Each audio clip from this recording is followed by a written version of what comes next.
Farmers given a boost as government sets to launch the Planting for Export and Rural Development Program in 2019. Now, that program seeks to create sustainable raw material base to spur up industrialization drive through government's flagship One District, One Factory initiative.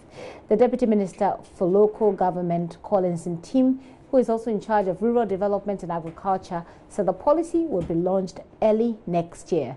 He was speaking to JoyNews on the sidelines of the National Dialogue on Promoting Investment in Food and Agriculture. Here is a report by Henry Kwesibedu. Ghana is yet to realize its full benefits as a huge chunk of its agriculture cash crop produce is exported to be processed. The effect is that the country loses out on expected foreign exchange as huge sums of money are sent to procure manufactured goods.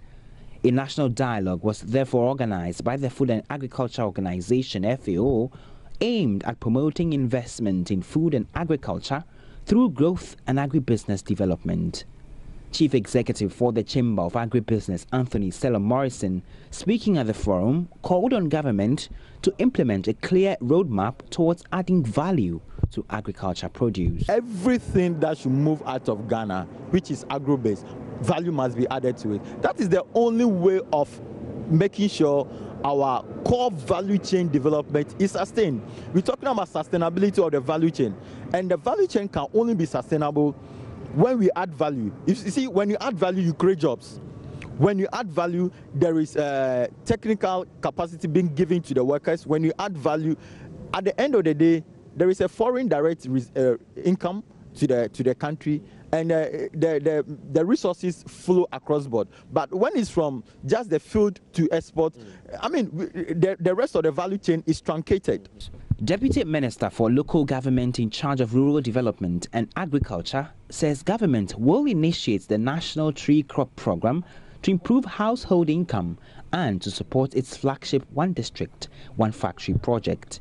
Other investments to be rolled out in earnest in 2019 includes the Planting for Export and Rural Development, the PED, which will be officially launched early in 2019.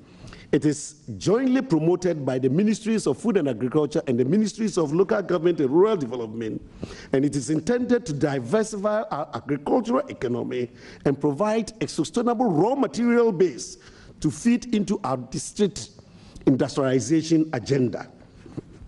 The tree crops targeted are cashew, oil palm, rubber, citrus, coconut, coffee, shea, and cotton.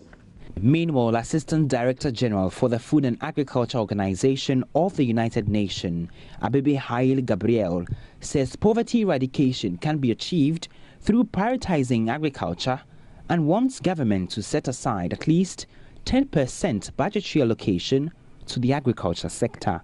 You cannot reduce poverty unless you transform the agricultural sector. So agriculture should be prioritized, means really addressing the challenges of sustainable development.